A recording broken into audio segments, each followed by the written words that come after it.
प्यारे विद्यार्थियों, @UNIC+2.0 पे आप सभी का स्वागत है।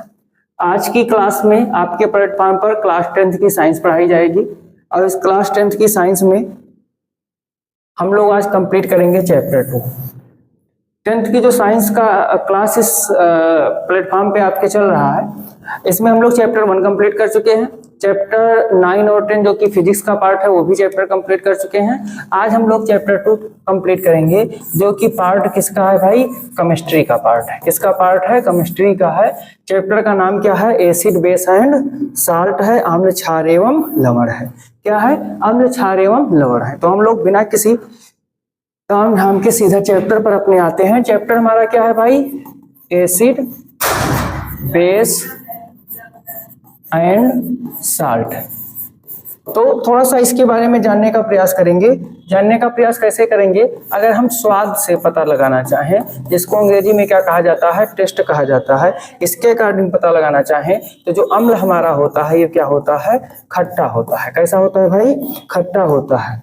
और जो हमारा क्षार होता है ये क्या होता है? कसैला होता है। कसैला की अगर बात करें, अगर आपको नहीं समझ में आ रहा है तो गांव की भाषा में इसको कहते हैं कि जोन चीज करछाए, जोन चीज का हुए करछाए। ठीक है। उसके बाद में अगला जो हमारा है साल्ट, इसका स्वाद कैसा होता है? नमकीन होता है। स्वाद इसका स्वाद कैसा होता है? टेस्ट नमकीन होता है। ठीक है। तो ये तो हो गया ये कि acid, base and salt taste में कैसे होंगे? खट्टे होंगे। बेस कैसा होगा? कसैला होगा। साल्ट कैसा होगा? नमकीन होगा। साल्ट कैसा होगा? नमकीन होगा। अब हम लोग क्या करेंगे? 1 by 1 इनकी डिफिनेशन लिखने का प्रयास करेंगे। तो पहला हमारा क्या है? एसिड, जिसको क्या कहा जाता है? अम्ल कहा जाता है। इसकी डिफिनेशन में हम क्या लिखेंगे? हम लिखेंगे कि अम्ल वह रासायनिक पदार्थ होते हैं, अम्ल वह रासायनिक पदार्थ होते हैं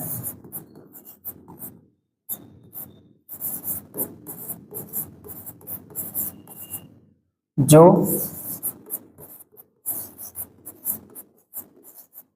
जलीय विलयन में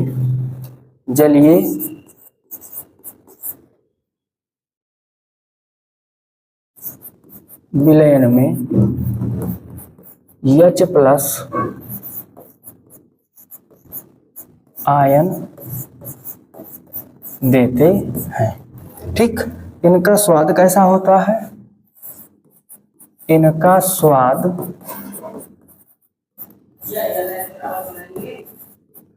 खट्टा होता है। ठीक।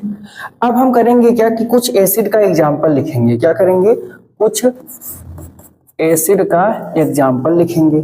एग्जाम्पल में हम क्या क्या लिखेंगे? जैसे हमारा हो गया HCl, H2SO4, HNO3, CH3, COOH। ठीक है। ऐसे कुछ बहुत सारे एसिड हैं जिसमें से हमने कुछ का एग्जाम्पल लिखा। इनका नेम क्या हो जाएगा भाई? अगर हम इनका नेम जानने की कोशिश करेंगे तो ये है हाइड्रोक्लोरिक एसिड।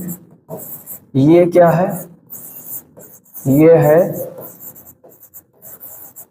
Sulphuric acid. ये क्या है? Nitric acid. और ये क्या हो जाएगा भाई? Acetic acid. Acetic acid. इसके अलावा एसिड के और सारे एग्जाम्पल हो जाएंगे। Tartaric acid, lactic acid. ठीक है। Tartaric acid, lactic acid, lactic, ऐसे बहुत सारे एग्जाम्पल जब आप ढूंढोगे तो आपको मिलते हुए चले जाएंगे। तो ये हमारा क्या हो जाएगा? एसिड हो जाएगा। क्या हो जाएगा भाई? एसिड। अच्छा, ये जो डिफिनेशन दी थी H+ आयन वाली, ये डिफिनेशन किसने दी थी? तो H+ आयन वाली जो डिफिनेशन दी थी, एक साइंटिस्ट थे जिनका नाम था आर्हीनियस। क्या नाम था भाई? आर्हीनियस। आर्हीनियस महोदय ने ये परिभाषा दी थी, जिसमें हम लोग बताते हैं कि जो हमारा क्या होता है? एसिड होता है, ये क्या करता है? जब इसका हम लोग एक्वस सॉल्यूशन बनाते हैं तो ये H+ आयन प्रोड्यूस करता है। ये डिफिनेशन किसने दी थी? आर्हीनियस ने दी थी। नेक्स्ट हम लोग देखेंगे बेस। नेक्स्ट हम लोग देखेंगे क्या? बेस, जिसको हिंदी में क्या कहा जाता है? क्षार। ठीक, परिभाषा लिखेंगे, क्या लिखेंगे भाई? क्षार वह रासायनिक पदार्थ होते हैं, वह रासायनिक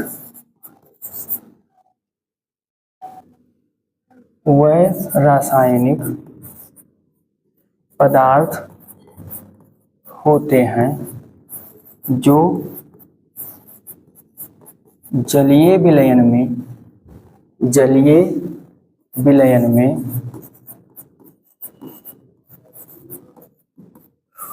OH माइनस आयन, इसका नाम क्या होता है भाई? OH माइनस का, तो इसका नाम होता है hydroxide ion. OH minus ion देते हैं। ठीक, इनका स्वाद कैसा होता है? तो इनका स्वाद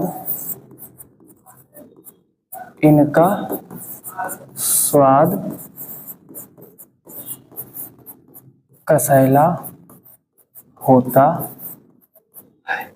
एग्जाम्पल लिखेंगे, क्या लिखेंगे भाई? एग्जाम्पल, इनके एग्जाम्पल में क्या आएगा? तो आएगा NaOH, KOH, CaOH का होल ट्वाइस, NH4OH। ठीक, ऐसे ही जितने भी OH होगा वो क्या हो जाएंगे? बेस हो जाएंगे। नाम इनका क्या होगा? नाम, इसका नाम होता है सोडियम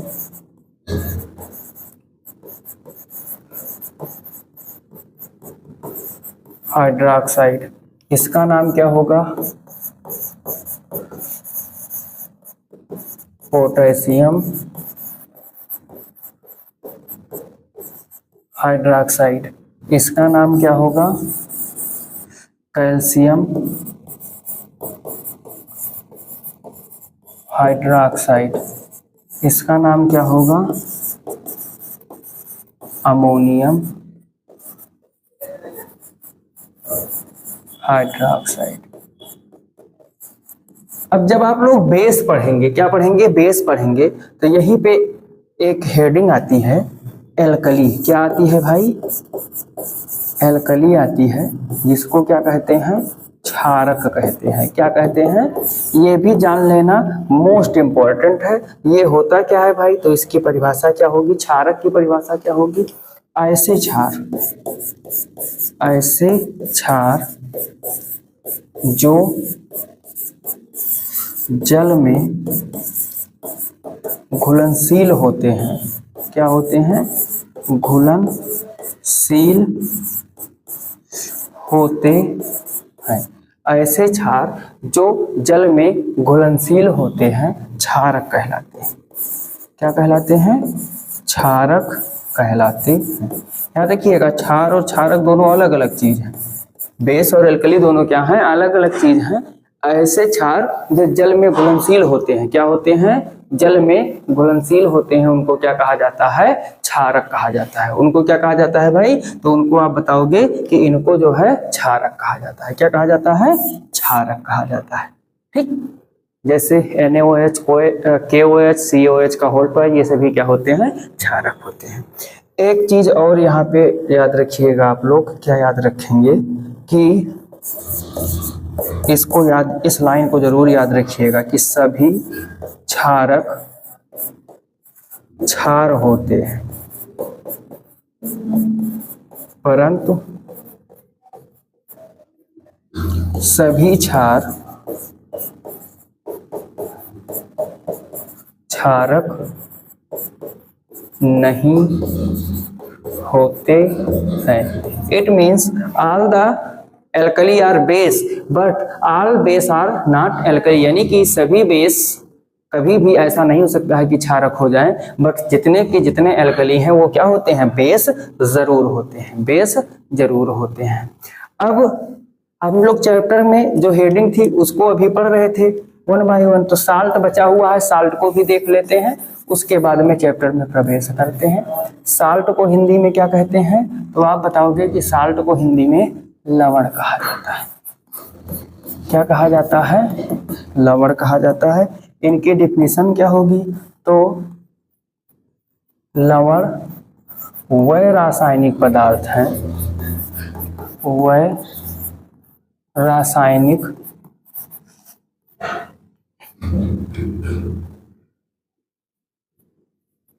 पदार्थ हैं जो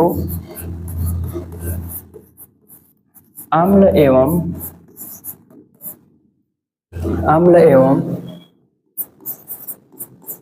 क्षार की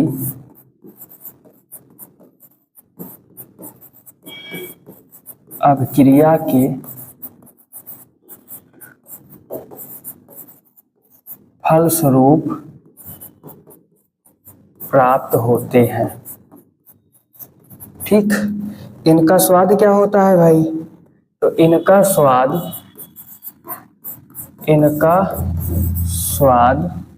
नमकीन होता है। कैसा होता है? नमकीन होता है। एग्जाम्पल लिखेंगे, क्या लिखेंगे? Example NaCl, KCl,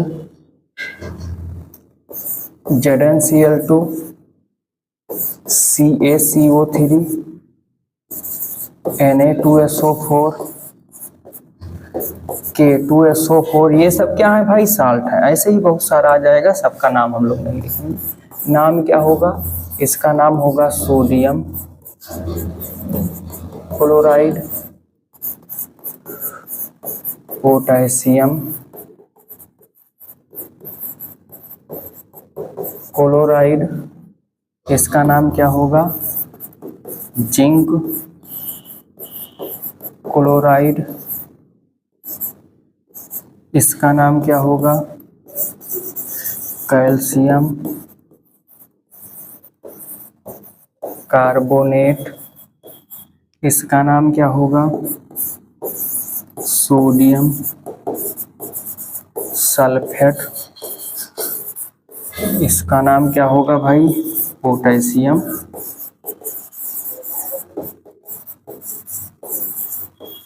sulphate. तो ये हो गया हमारा साल्ट। अब हमने क्या कहा कि जो हमारा चैप्टर था, उस चैप्टर में जितनी भी हेडिंग्स थी, सबका हम लोगों ने क्या किया? 1 बाय 1 डिफिनीशन लिख लिया है। सबका 1 बाय 1 हम लोग क्या किए हैं? डिफिनीशन लिख लिए हैं।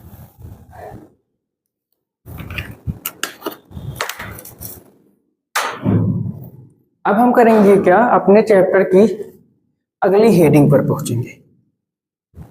तो चैप्टर की जो अगली हेडिंग है, वहां पे लिखा हुआ है इंडिकेटर। क्या लिखा हुआ है? इंडिकेटर, जिसको हिंदी में कहते हैं सूचक। हिंदी में क्या कहते हैं? सूचक कहते हैं। क्या कहते हैं भाई? सूचक कहते हैं। सूचक क्या होता है? अब जैसे इसके अंग्रेजी और हिंदी दोनों नामों से पता चल रहा है। इंडिकेटर किसी चीज को इंगित करने वाला, किसी चीज को सूचित करने वाला। सूचक किसी चीज को सूचित करने वाला। तो ऐसे रासायनिक पदार्थ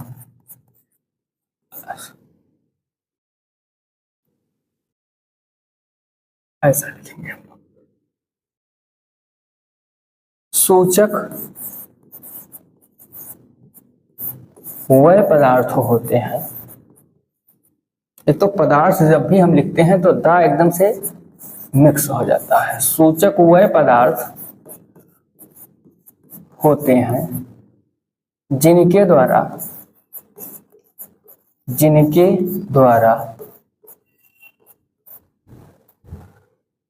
अम्लीय अथवा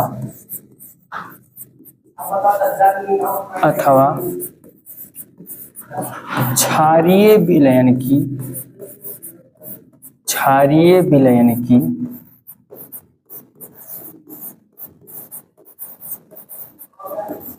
पहचान की जाती है। क्षारीय विलयन की पहचान की जाती है। कैसे की जाती है? क्या प्रॉपर्टी है कि हमें सूचक के द्वारा पता चल जाता है कोई विलयन अम्लीय है या क्षारीय है? तो इसकी प्रॉपर्टी है कि सूचक अम्लीय अथवा क्षारीय माध्यम में, अम्लीय अथवा क्षारीय माध्यम में अलग अलग रंग अथवा अलग अलग रंग अथवा गंध प्रदर्शित करते हैं। अलग अलग रंग अथवा गंध प्रदर्शित करते हैं। ठीक, इसी के द्वारा हमें पता चल जाएगा, जब उनका रंग अलग हो जाएगा, जब उनका क्या अलग हो जाएगा, रंग अलग हो जाएगा या उनकी स्मेल अलग हो जाएगी, तो हमें पता चल जाएगा कि दिया हुआ सॉल्यूशन हमारा एसिडिक है कि दिया हुआ सॉल्यूशन हमारा बेसिक है, अम्लीय है या क्षारीय है। ठीक है। सूचक कितने प्रकार का होता है?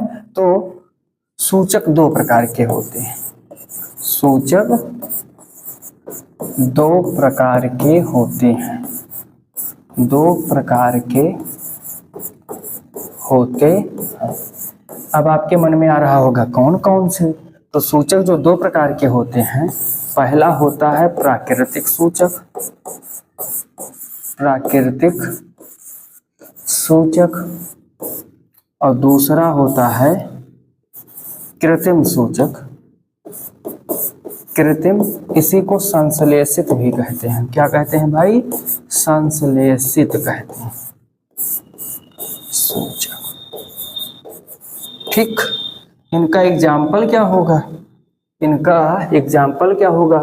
तो प्राकृतिक सूचक में लिटमस पेपर, लिटमस पेपर, हल्दी,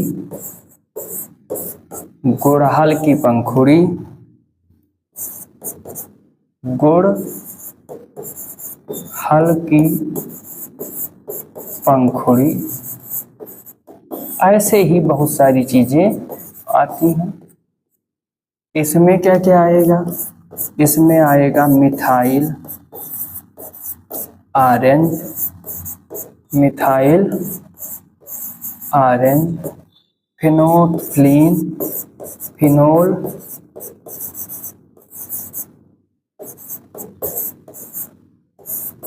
ठीक है। ये दो चीजें आती हैं जो क्या होती हैं?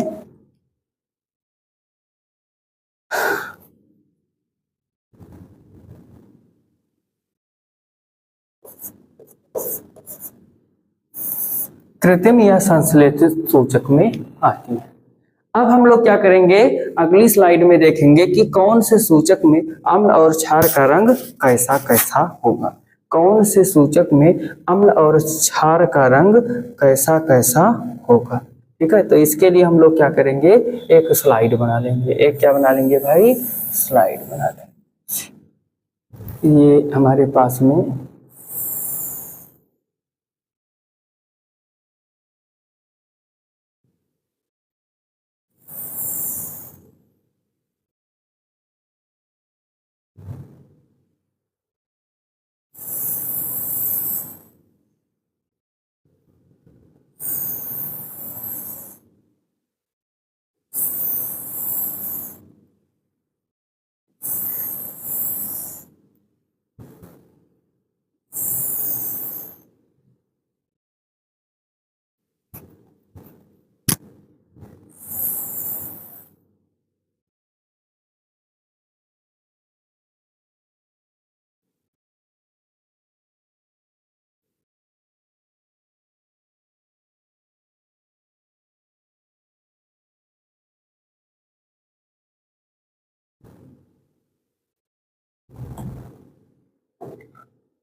बस ठीक है, चलो जो भी बन गया टेढ़ा मेढ़ा, जो भी टेढ़ा मेढ़ा बना है आपको सिर्फ पढ़ने से मतलब है।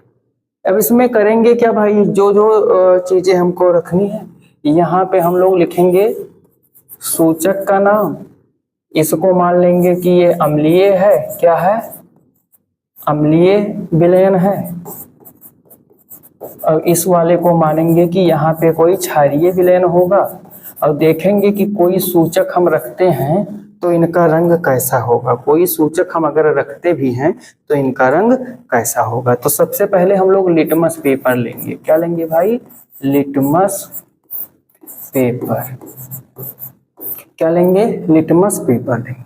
तो लिटमस पेपर, लिटमस पेपर। अब लिटमस पेपर 2 कलर का होता है। लिटमस पेपर कितने कलर का होता है? 2। एक होता है रेड और एक होता है ब्लू। तो जब हम ब्लू वालों को लेकर के, ब्लू वालों को किसमें, ब्लू को लेकर के अम्लीय में आएंगे तो ये क्या हो जाएगा भाई? ये हमारा हो जाएगा लाल। क्या हो जाएगा? लाल हो जाएगा।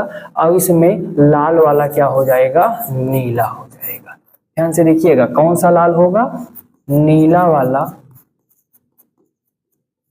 लाल हो जाएगा। लाल वाला तो लाल रहेगा ही, नीला वाला क्या हो जाएगा? लाल हो जाएगा।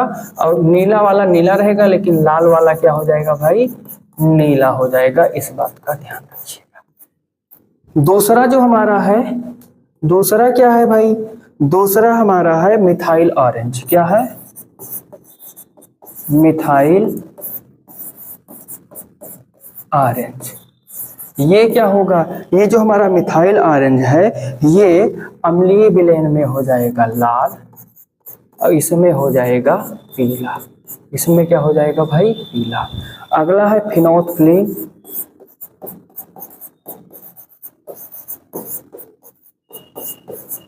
ये क्या होगा? जब एसिडिक सॉल्यूशन में जाएगा, किस में जाएगा? जब ये एसिडिक सॉल्यूशन में जाएगा तो ये हो जाएगा रंगहीन। क्या हो जाएगा? रंगहीन। और जब इसमें बेसिक सॉल्यूशन में जाएगा तो क्या हो जाएगा? गुलाबी। अब अगले जो हमारे बच्चे हैं, हल्दी का लिख सकते हैं। तो हल्दी क्या होगी भाई? हल्दी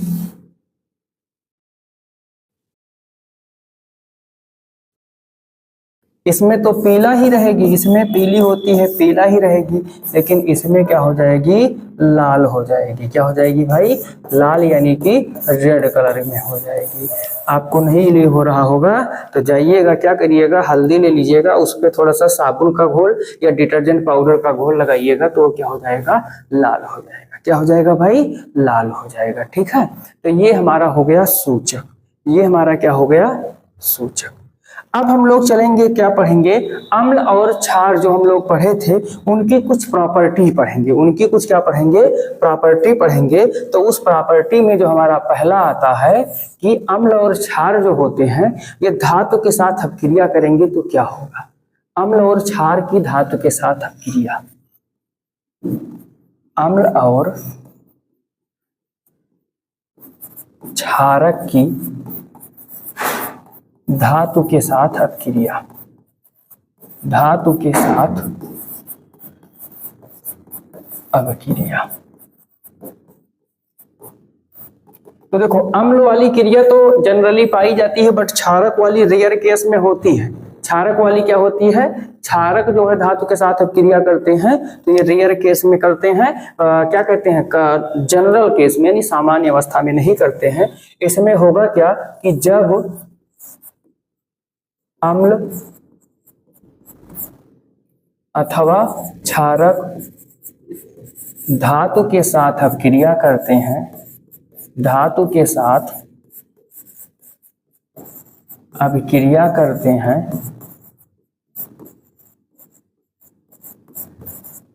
तो लवण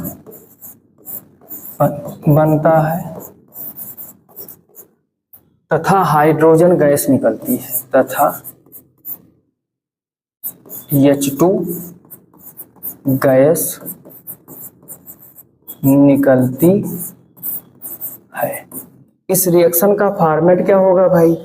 रिएक्शन का फॉर्मेट क्या होगा? Acid plus metal, acid plus metal क्या बन जाएगा? साल्ट बन जाएगा, और प्लस में H2 गैस बन जाएगी। एसिड प्लस मेटल साल्ट बन जाएगा, H2 गैस बन जाएगा। और यहीं पे अगर हम क्या ले लें? एल्कली ले लें। क्या ले लें भाई?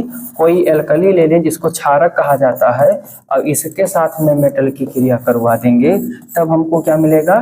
तब भी साल्ट ही मिलेगा और प्लस में H2 गैस।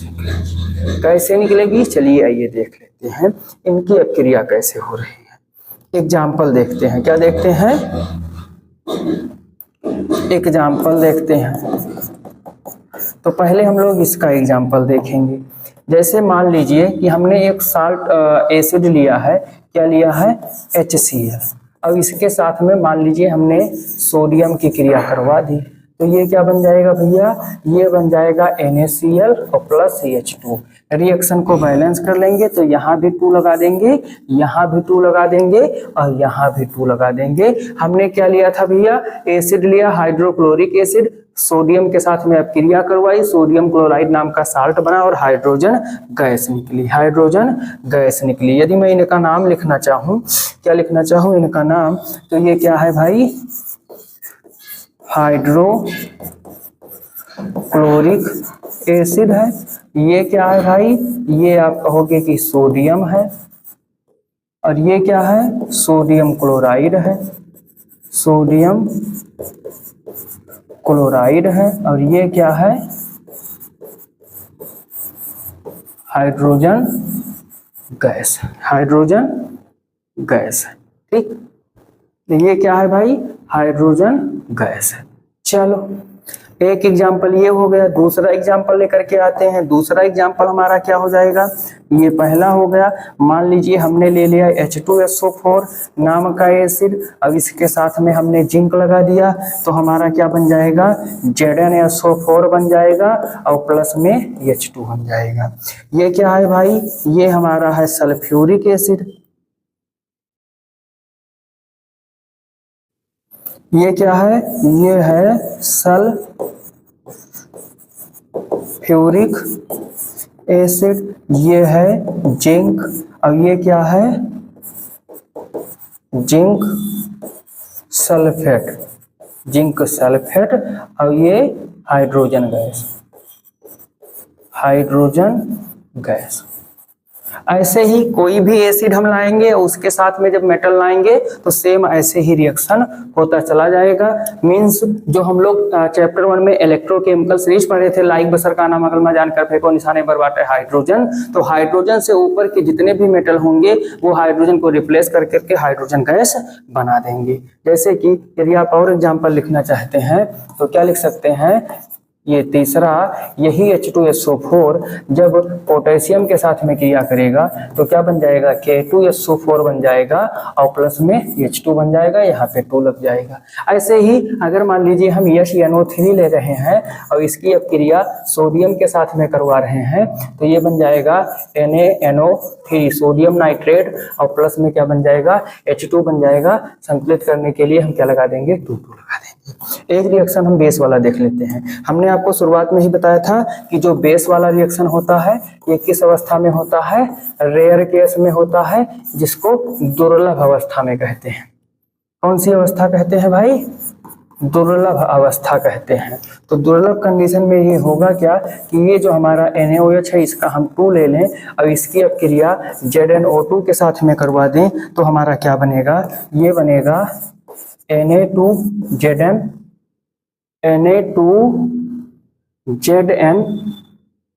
O2 नहीं होगा, ये ZnO होगा।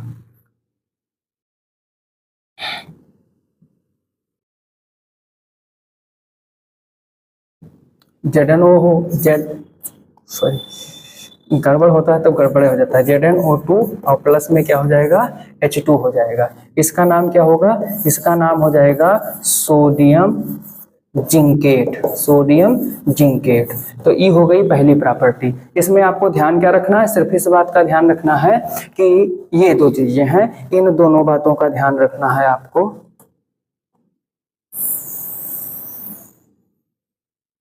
इन दोनों बातों का ध्यान रखना है। यदि आप इसको हिंदी में लिखना चाहते हैं तो ये लिखा हुआ है धातु प्लस अम्ल, आयरो लवण प्लस H2, और ये लिखा हुआ है अधातु प्लस, सॉरी अधातु हो गया, ये लिखा हुआ है धातु प्लस क्षारक, यहाँ पे भी लिखा है लवण प्लस H2। ठीक, अब हम चलेंगे दूसरी प्रॉपर्टी पर। किस पर चलेंगे, दूसरी प्रॉपर्टी पर। दूसरी प्रॉपर्टी हमारी क्या कह रही है, दूसरी प्रॉपर्टी कह रही है कि जो हमारा धातु कार्बोनेट या धातु बाई कार्बोनेट होता है, अगर हम इसकी क्रिया अम्ल से करवाएं तब क्या होगा। तो धातु कार्बोनेट या धातु बाइकार्बोनेट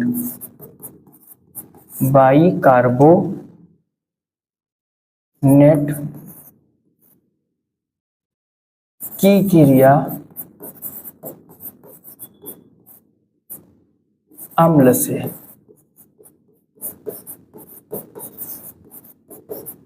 कराने पर क्या होता है, ये आपसे पूछा गया।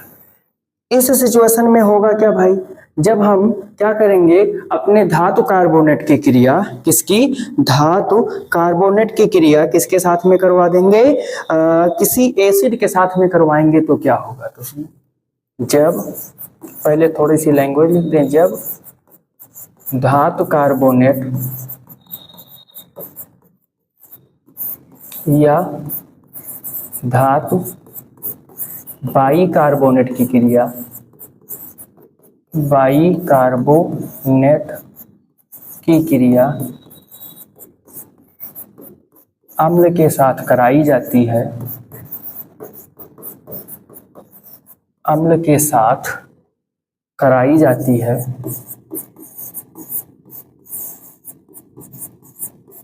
तो क्या क्या बनता है ये देखिएगा। क्या बनेगा, कोई साल्ट बनेगा जो उस मेटल से रिलेट होगा, कार्बन डाइऑक्साइड गैस बनेगी, और क्या बनेगा, जल बनेगा। इतनी चीजें बनेंगी। क्या क्या बनेगा, कार्बन, तो लवण, comma carbon dioxide gas, carbon dioxide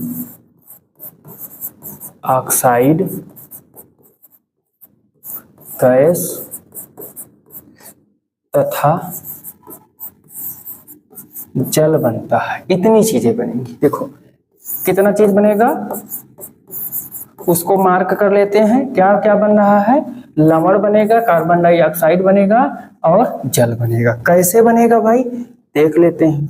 हमारे पास में क्या है, धातु कार्बोनेट है। क्या है, धातु कार्बोनेट है। अब इसकी अब क्रिया हमने किसी अम्ल से करवा दी, तो हमको क्या क्या बना, सबसे पहले तो बनेगा लवण, प्लस में CO2 और प्लस में H2O। ये जो CO2 है यही क्या है, कार्बन डाइऑक्साइड है। जो H2O है यही क्या है, हमारा वाटर है। अगर यही हमारे पास में क्या हो जाए, धातु बाइकार्बोनेट हो जाए, क्या हो जाए, बाइकार्बोनेट हो जाए, और इसकी क्रिया हम किससे करवा दें, अम्ल से करवा दें, तब क्या होगा, तब भी प्रोडक्ट यही ही बनेगा, प्रोडक्ट यही ही बनेगा। अब हम एग्जाम्पल के थ्रू इसको क्या करेंगे, समझेंगे। किसके थ्रू, एग्जाम्पल के थ्रू। पहला एग्जाम्पल कार्बोनेट का। कार्बोनेट का एग्जाम्पल जब हमने लिया, चलो हमने ले लिया Na2CO3। क्या लिया, Na2CO3 लिया, और इधर एसिड में हमने ले लिया है H2SO4। क्या ले लिया भैया, H2SO4।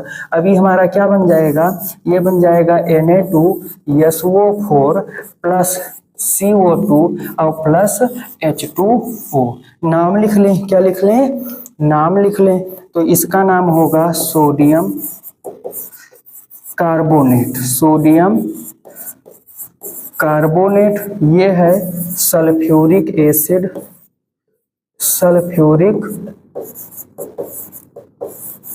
एसिड है। क्या है भाई, ये है सल्फ्यूरिक एसिड है। ये क्या हो गया, सोडियम सल्फेट। ये क्या हो गया, कार्बन डाइऑक्साइड, कार्बन डाइऑक्साइड। अब ये क्या हो गया, वाटर। क्या हो गया, वाटर। हमने किसका एग्जाम्पल लिया, कार्बोनेट का एग्जाम्पल लिया। अभी बाइकार्बोनेट का एग्जाम्पल लिखना बाकी है।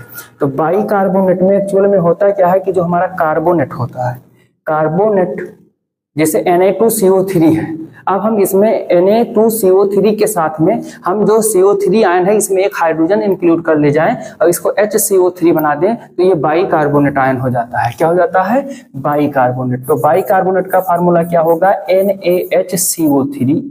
इसकी भी क्रिया हम लोग किससे करवा दें, H2SO4 से करवा दें। किससे करवा दे भाई, H2SO4 से करवा दें तो ये बनेगा क्या, ये बनेगा Na2SO4 प्लस CO2 और प्लस में H2O। क्या बनेगा, Na2। अच्छा देखो, इसको बैलेंस करने में दिक्कत होगी, यहाँ पे हमको 2 करना पड़ेगा, तो ये हमारा जो है CO2 भी 2 हो जाएगा और H2O भी क्या हो जाएगा, 2 हो जाएगा। तो हम एक रिएक्शन ऐसा लिख लेते हैं जिसमें हमको बैलेंस ना करना पड़े। क्या लिखेंगे, NaHCO3 प्लस HCl। देखो क्या बनेगा भाई, NaCl प्लस CO2 और प्लस H2O, यही आपका बनेगा। ये है sodium bicarbonate, hydrochloric acid, sodium chloride, carbon dioxide plus water. अगर आप नाम लिखना चाहते हैं तो लिख सकते हैं। ये क्या है भाई, सोडियम बाइकार्बोनेट, ये क्या है, हाइड्रोक्लोरिक एसिड, ये क्या है, सोडियम क्लोराइड, और इन दोनों का नाम लिख सकते हैं, कार्बन डाइऑक्साइड और वाटर है। तो ये हो गई सेकेंड प्रॉपर्टी। ये कौन सी प्रॉपर्टी हो गई, सेकेंड प्रॉपर्टी हो गई। अब हम लोग चलते हैं थर्ड प्रॉपर्टी पे। किस प्रॉपर्टी पे चलेंगे, थर्ड प्रॉपर्टी पे चलेंगे। थर्ड प्रॉपर्टी हमारी क्या है भाई, अम्ल एवं क्षारक की क्रिया। अम्ल एवं क्षारक की क्रिया, इसको एक और नाम से जानते हैं, उदासीनीकरण, उदासीनीकरण अभिक्रिया के नाम से जानते हैं। किसके नाम से जानते हैं, उदासीनीकरण अभिक्रिया के नाम से जानते हैं। इसके नाम से जानते हैं भाई, उदासीनीकरण अभिक्रिया के नाम से जानते हैं। क्या होगा, इसमें कहा जा रहा है कि किसी एसिड की क्रिया किसी अल्कली के साथ में करवाई जा रही है, बेस के साथ में करवाई जा रही है, तो क्या हो रहा है, ध्यान से देखिएगा। जब किसी अम्ल की अपक्रिया, किसी अम्ल की अपक्रिया क्षारक के साथ कराई जाती है, दोनों उल्टा है, दोनों क्या है, उल्टा। अम्ल, अम्ल है, क्षार क्षारक है। अम्ल क्या है, ये दोनों की प्रॉपर्टी बिल्कुल अपोजिट होती है। कैसे अपोजिट होती है, पहले इसको समझ लें। चलो भाई, ये दोनों कैसे अपोजिट है। अम्ल अभी आर्हेनियस के अकॉर्डिंग हम लोग जाने हैं H+ देता है, और क्षार क्या देता है, OH-, क्या देता है, OH-। अब इनको देखने पर हमें ये कैसे पता चला कि ये दोनों एक दूसरे के अपोजिट प्रॉपर्टी वाले हैं। तो बात ये है कि जो हमारा वाटर होता है, वाटर हमारा दो चीजों से मिलकर के बना होता है, H+ से और OH- से। तो ये दोनों एक दूसरे के अपोजिट है, तो H+ और OH- भी तो एक दूसरे के अपोजिट होगा। अब ये H+ इससे मिला है, OH- इससे मिला है, तो इस तरीके से क्या हो गया, ये दोनों अम्ल और क्षारक जो होते हैं एक दूसरे के पक्का अपोजिट होते हैं। और जब कोई चीज पक्का यानी दोनों चीज बहुत मजबूत होती है आकर के टकराती है, तो टकराने के बाद में वहां पे क्या हो जाता है, उदासीन हो जाता है, न्यूट्रलाइजेशन हो जाता है। क्या हो जाता है भाई, उदासीन हो जाता है और न्यूट्रलाइजेशन हो जाता है। कैसे, ये देखिए, अम्ल, जब किसी अम्ल की अपक्रिया क्षारक के साथ कराई जाती है तो लवण तथा जल बनता है, लवण तथा जल बनता है। ठीक, क्या बनता है, लवण तथा जल बनता है। और इस अभिक्रिया को, इस अभिक्रिया को उदासीनीकरण अभिक्रिया कहते हैं। क्या कहते हैं, उदासीनीकरण अभिक्रिया कहते हैं।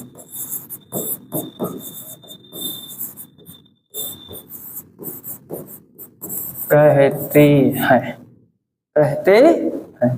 क्या क्या, एक आपको ये मार्क करना है, ये मार्क करना है, ये मार्क करना है। जब अम्ल और क्षारक की क्रिया कराई गई क्या बना, लवण जल बना। इस क्रिया को क्या कहे, उदासीनीकरण क्रिया कहे। अगर लैंग्वेज में लिखे क्या, अम्ल प्लस क्षारक, क्या क्षारक, क्या बना, लवण बना और क्या बना, जल बना। एग्जाम्पल क्या चीज, एग्जाम्पल कौन सा एग्जाम्पल, पहला एग्जाम्पल अम्ल हमने लिया, क्या लिया भाई, अम्ल लेना है, सॉरी अम्ल लिया HCl, क्षारक लिया NaOH, क्या बना, लवण बना भाई NaCl, क्या बना NaCl और क्या बन गया H2। यहाँ पे जो रिएक्शन हुआ क्या हुआ, ये दोनों मिल गए तो ये दोनों भी मिल गए, ये दोनों मिले NaCl बना, ये दोनों मिले पानी बनाए लेकिन, क्या बनाए लेकिन, पानी बनाए लेकिन। नाम इसका नाम है भाई हाइड्रोक्लोरिक एसिड, ये है सोडियम हाइड्रोक्साइड, सोडियम हाइड्रोक्साइड, ये क्या है सोडियम क्लोराइड, अब ये क्या है हाइड्रोजन ऑक्साइड, हाइड्रोजन ऑक्साइड। अरे भाई डरिए नहीं, इसी को वाटर कहते हैं, इसी को क्या कहते हैं, वाटर कहते हैं। डरना नहीं है कि हाइड्रोजन ऑक्साइड लिखा है ये क्या होगा, इसी को क्या कहते हैं, वाटर कहते हैं, इसी को क्या कहते हैं, वाटर कहते हैं। तो ये हो गया एक एग्जाम्पल। अब हम और एग्जाम्पल लिखे दे रहे हैं बट नाम नहीं लिखेंगे, क्या नहीं लिखेंगे, नाम नहीं लिखेंगे। जैसे H2SO4 प्लस CaOH का होल OH, क्या बनेगा, ये बनेगा CaSO4 प्लस 2H2O। ठीक, ऐसे ही बहुत सारे एग्जाम्पल हैं। जब भी हम अम्ल और क्षार को मिलाएंगे क्या बनेगा, लवण और जल बनेगा। तो ये थी तीसरी प्रॉपर्टी, कौन सी प्रॉपर्टी, तीसरी प्रॉपर्टी। अगली प्रॉपर्टी चलते हैं। अगला क्या है कि जब अम्ल की क्रिया किसके साथ में कराई जा रही है, धात्विक ऑक्साइड के साथ। चौथी प्रॉपर्टी है अम्ल एवं धात्विक ऑक्साइड की क्रिया। इसको जानने से पहले हम लोगों को कुछ चीजें जाननी होंगी। क्या धात्विक ऑक्साइड होता है, यानी कि जब धातुएं ऑक्सीजन से क्रिया करती हैं तब जिसका निर्माण होता है उसे धात्विक ऑक्साइड कहते हैं। एक होता है अधात्विक ऑक्साइड, जब अधातुएं क्या करती हैं, ऑक्सीजन के साथ में क्रिया करती हैं तब जो ऑक्साइड बनता है उसे क्या कहते हैं, अधात्विक ऑक्साइड कहते हैं। अब इसमें से प्रॉपर्टी क्या होती है, जो हमारी धात्विक ऑक्साइड होती है, क्या होती है, धात्विक ऑक्साइड होती है। अब जो हमारी अधात्विक ऑक्साइड होती है, इनमें प्रॉपर्टी क्या होती है, ध्यान से सुनिएगा। इनकी प्रकृति जो होती है क्षारीय होती है। कैसी होती है, क्षारीय।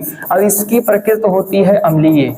तो अब ध्यान से सुनो, जब इनकी अब क्रिया कराई गई किसकी, धात्विक ऑक्साइड की, तो ये क्षार के बाद व्यवहार करेगा, यानी एल्कली के बाद व्यवहार करेगा, एल्कली के बाद व्यवहार करेगा तो अम्ल और क्षार अब क्रिया करते हैं तो क्या बनता है, लवण और जल बनता है। सेम रिएक्शन होगा। ऐसे ही जब धात्विक ऑक्साइड के साथ में किसी क्षार की अब क्रिया कराई जाएगी तो ये एसिड के समान बिहेव करेगा, तो क्या हो जाएगा, अम्ल और क्षार वाली अब क्रिया हो जाएगी, फिर उदासीनीकरण वाली अब क्रिया हो जाएगी और क्या बन जाएगा भाई, लवण एवं जल बन जाएगा। तो इस बात का ध्यान रखना। हाँ, कुछ ऑक्साइड ऐसे होते हैं जैसे Al2O3 एल्युमिनियम ऑक्साइड, ये उभयधर्मी होता है। क्या होता है भाई, उभयधर्मी। उभयधर्मी का बोलने का मतलब ये हो गया कि जरूरत पड़ेगी तो ये धात्विक हो जाएगा, सॉरी जरूरत पड़ेगी तो ये क्षारीय हो जाएगा और जब जरूरत पड़ेगी तो ये अम्लीय भी हो जाएगा। ठीक है, तो कुछ ऑक्साइड ऐसे होते हैं जो उभयधर्मी भी होते हैं, लेकिन ये जो क्रिया होगी कैसे होगी, धात्विक ऑक्साइड कैसे होते हैं भैया, क्षारीय होते हैं। तो ये जब क्षारीय हो गया तो अम्ल क्षार की अपक्रिया हो गया। अब अम्ल क्षार की अपक्रिया उदासीनीकरण अपक्रिया होगी। जब अधात्विक ऑक्साइड की क्रिया करवाएंगे किससे, क्षार के साथ में, तो यहाँ ये वो क्षार था ये अम्ल हो गया, फिर अम्ल क्षार की अपक्रिया उदासीनीकरण अपक्रिया हो जाएगी। ओके, तो ऐसे आपको समझते हुए चलना है। ऐसे आपको क्या करना है, समझते हुए चलना है। चलो भाई, पहले इनकी परिभाषा लिख लेते हैं। क्या लिख लेते हैं, परिभाषा। परिभाषा में क्या लिखेंगे कि जब अम्ल एवं धात्विक ऑक्साइड की क्रिया कराई जाए, धात्विक ऑक्साइड की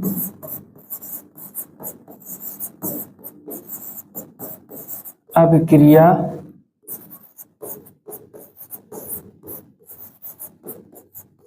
कराई जाती है तो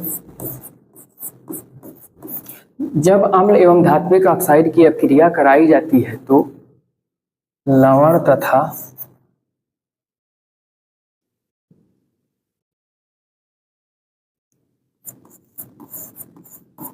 तथा जल बनता है। क्या बनता है, लवण तथा जल बनता है, क्योंकि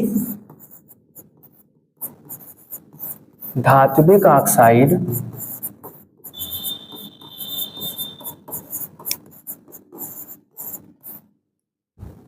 क्षारीय प्रकृति के होते हैं, क्षारीय प्रकृति के होते हैं। इनका क्या करेंगे भाई, वो लिखेंगे। वो क्या, ये देख लीजिए, वो जो लिखना है वो ये है, अम्ल प्लस धात्विक ऑक्साइड क्या बन जाएगा, लवण बन जाएगा और प्लस में जल बन जाएगा। एग्जाम्पल देख लेते हैं जल्दी से एग्जाम्पल देखेंगे जल्दी से। ये हो गया भाई HCl और धात्विक ऑक्साइड हो गया Na2O। क्या बन जाएगा, NaCl और प्लस में H2O। यहाँ पे हम 2 ले लेंगे। क्या ले लेंगे, 2 ले लेंगे। नाम अब नहीं लिखेंगे, जिसका नाम एक बार नहीं आया सिर्फ उसी का नाम लिखेंगे। ये सोडियम ऑक्साइड, सोडियम ऑक्साइड, इसका नाम भी आ चुका है, इसका नाम भी आ चुका है, इसका नाम। ये पहला एग्जाम्पल। दूसरा एग्जाम्पल क्या हो जाएगा, तो दूसरा एग्जाम्पल जो होगा वो ये होगा। क्या होगा, H2SO4 plus H2SO4 plus ZNO। क्या हो जाएगा भाई, ZnSO4 और प्लस में H2O। नाम लिख लेंगे। क्या लिखेंगे, नाम लिखेंगे तो क्या आएगा, ई सल्फ्यूरिक एसिड है, ये है जिंक ऑक्साइड और ये क्या हो जाएगा, जिंक सल्फेट। बाकी का नाम आप लोग जानते हैं। तो ये हो गया भाई चौथी प्रॉपर्टी। चौथी के बाद में पांचवी प्रॉपर्टी हमसे क्या कहती है कि जब क्षारक की क्रिया अधात्विक ऑक्साइड से कराई जाती है, अधात्विक ऑक्साइड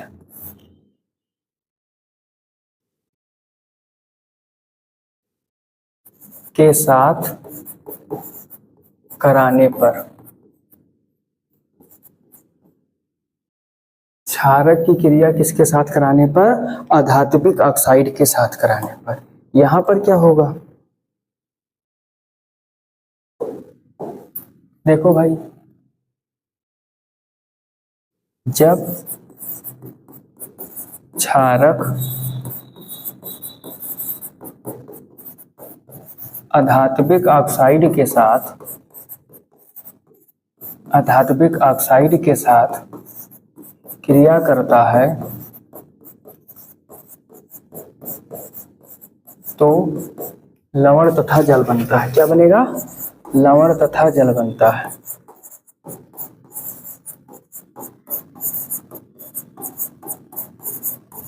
क्योंकि अधात्विक ऑक्साइड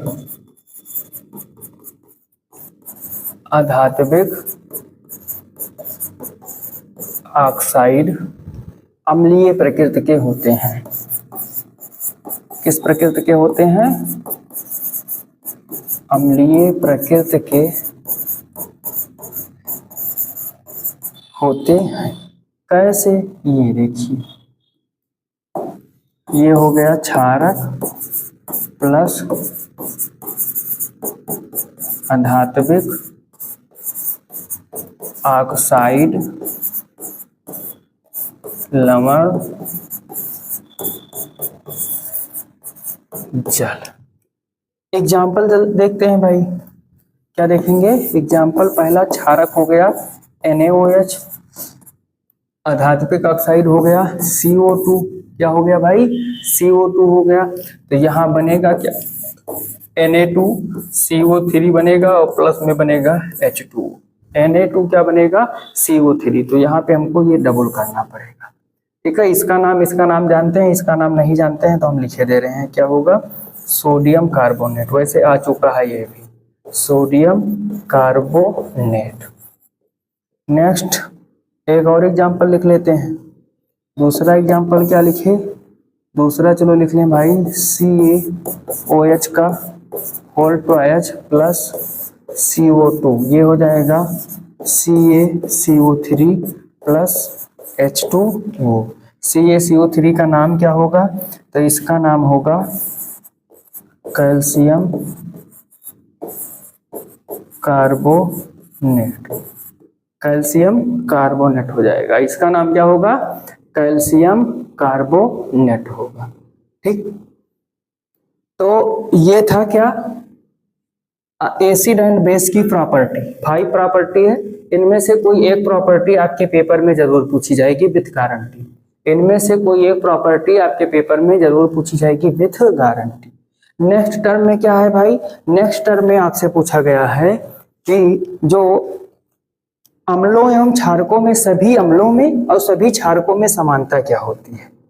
नेक्स्ट पूछा गया है टॉपिक जो है कि सभी अम्लों तथा सभी क्षारकों में समानता क्या होती है? क्या होती है? ऐसे आपके पेपर में बुक में लिखा हुआ है, यहाँ ध्यान दीजिएगा। ये नहीं पूछ रहा है कि अम्ल और क्षारक, ये पूछ रहा है कि जो अम्ल है, अम्ल में क्या सेम होगा। यानी कि सबसे पहले हम क्या करेंगे? एसिड की बात करेंगे और उसके बाद में तब हम क्या बात करेंगे? बेस की बात करेंगे। तो हम लोग सबसे पहले एसिड की बात कर लेते हैं। सभी एसिड की क्या समानता होगी? पहला स्वाद खट्टा होगा। स्वाद क्या होगा? खट्टा होगा। और दूसरी समानता क्या होगी भाई? कि ये जलीय विलयन में, किसमें? जलीय विलयन में H प्लस आयन देगा। कैसा आयन देगा? H प्लस आयन देगा। और एक मजे की बात जानिए, H प्लस आयन कभी स्थिर नहीं होता है, ये जल से क्रिया करके क्या बना लेता है? H3O प्लस आयन, जिसको कहते हैं हाइड्रेनियम आयन। तो यही भैया होती है क्या? सारे अम्ल में विशेषता। अब आ जाएं सारे क्षार में, तो सारे क्षार यानी बेस में क्या होगा? पहला चीज कि इनका स्वाद कैसा होता है? कसैला होता है। और दूसरा, ये जलीय विलयन में हाइड्रोक्साइड आयन OH माइनस, जिसको क्या कहते हैं? हाइड्रा ऑक्साइड आयन देता है, ठीक। यही दोनों, ये सारे एसिड की विशेषता हो गई, समानता हो गई, और ये सारे बेस की समानता हो गई। एक लाइन की बात थी, आसानी से आप लोग लिख सकते हैं। फिर अगला क्वेश्चन है, इसी में अगला क्वेश्चन क्या है भाई? अगला क्वेश्चन है कि जलीय विलयन में अम्ल और क्षार का क्या होता है? अम्ल और क्षार का क्या होता है? अगला आपके पेपर में लिखा हुआ है कि जलीय विलयन में अम्ल और क्षार का क्या होता है। तो ध्यान दीजिएगा, इसका आंसर आप लोग कई बार सुन चुके हैं। जैसे जलीय विलयन भी अम्ल क्या होगा, H+ आयन देगा, और जलीय विलयन में ही क्षार क्या होगा, OH- आयन देगा। एक मजे की बात मैं आपको बताऊं, हाइड्रोजन सल्फाइड एक एसिड है, अगर ये लिक्विड स्टेज में होगा तभी लिटमस का कलर चेंज कर पाएगा, लिक्विड स्टेज में नहीं होगा तो ये जलीय क्या कहेंगे, अपना एसिड वाला प्रॉपर्टी शो ही नहीं कर पाएगा। तो ध्यान दीजिएगा, पहली बात तो इसमें क्या होगी कि जलीय विलयन में अम्ल H+ आयन व क्षार OH- आयन देता है। अगर पेपर में प्रश्न आता है तो आपको ऐसे लिखना है। दूसरा, अम्ल एवं क्षार के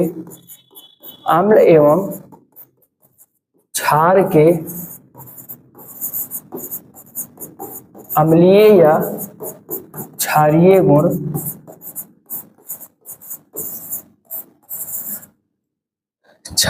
गुण जलीय विलयन में ही प्रदर्शित होते हैं।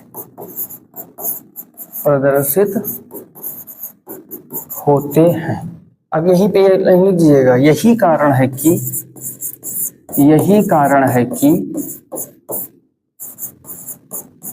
शुष्क HCl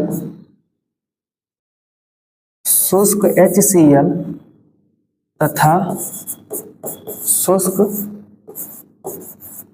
H2S लिटमस के कलर पर, लिटमस के रंग पर कोई प्रभाव नहीं डाल पाती है, जबकि जब ये दोनों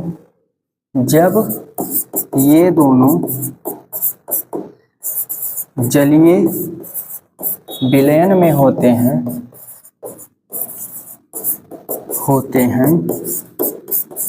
तो नीला लिटमस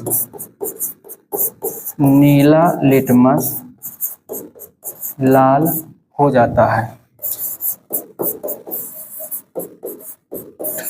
ये मोस्ट इंपॉर्टेंट लाइन है आपके लिए, आपके पेपर में पूछी जा सकती है कि H2S या फिर HCl अगर शुष्क या ड्राई अवस्था में है तो वो लिटमस के कलर को चेंज करेंगे या नहीं चेंज करेंगे। तो आप क्या लिखोगे कि जब ये ड्राई अवस्था में होंगे तो ये कलर पर कोई इफेक्ट डाल ही नहीं पाएंगे। क्यों? क्योंकि इनका अम्लीय गुण या फिर अगर ये क्षार होते तो इनका क्षारीय गुण सिर्फ और सिर्फ जलीय विलयन में ही प्रदर्शित होगा। जब ये शुष्क अवस्था में होंगे, पाउडर के रूप में होंगे या गैस के फॉर्मेट में होंगे, तब इनका ऐसा गुण प्रदर्शित नहीं होगा। अब इस चैप्टर में है तो अभी बहुत कुछ, क्योंकि लवण शुरू करेंगे तो लवण के बारे में ही पढ़ेंगे, लेकिन मैं ये सोच रहा था कि एसिड बेस वाला सारा जो कॉन्सेप्ट है वो आज खत्म हो जाता है इस क्लास में। तो एक छोटा सा टॉपिक बचा हुआ है कि अम्ल एवं क्षार के विलयन कितने प्रबल होते हैं। क्या होता है? बचा हुआ है अम्ल एवं क्षार के विलयन कितने प्रबल होते हैं। अम्ल एवं क्षार के विलयन कितने प्रबल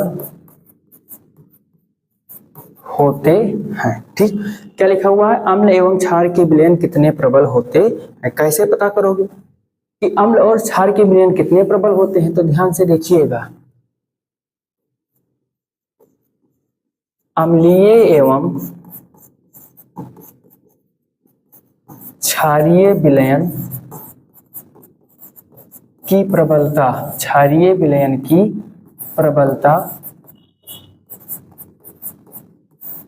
H+/OH-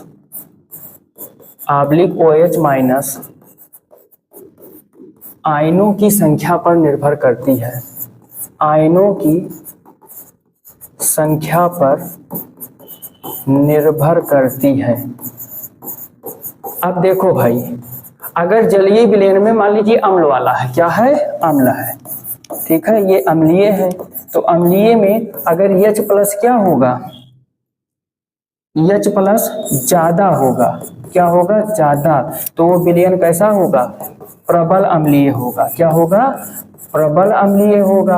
और अगर H प्लस क्या होगा, कम होगा, तो वो विलयन कैसा होगा, दुर्बल अम्लीय होगा। कैसा होगा, दुर्बल अम्लीय होगा। ऐसे ही अगर हमारा क्या है भाई, क्षारीय विलयन है, अब इस क्षारीय विलयन में OH माइनस क्या है, ज्यादा है, OH माइनस क्या है, ज्यादा है, तो जो हमारा विलयन होगा वो क्या होगा, प्रबल क्षारीय होगा। क्या होगा भाई, प्रबल क्षारीय होगा। और अगर OH माइनस आयन क्या है, कम है, तो ये क्या होगा, दुर्बल क्षारीय होगा। क्या होगा, दुर्बल क्षारीय होगा। तो अम्ल क्षार, यही अम्ल क्षार के कॉन्सेप्ट में अब अभी बचा हुआ है पीएच। तो पीएच हम लोग अगली क्लास में पढ़ेंगे, और पीएच के साथ साथ में जो साल्ट वाली फैमिली है उसका भी डिस्कशन हम लोग क्या करेंगे, अगली क्लास में करेंगे। आज वाली क्लास में यहीं पर हम लोग क्या कर रहे हैं, विश्राम ले रहे हैं।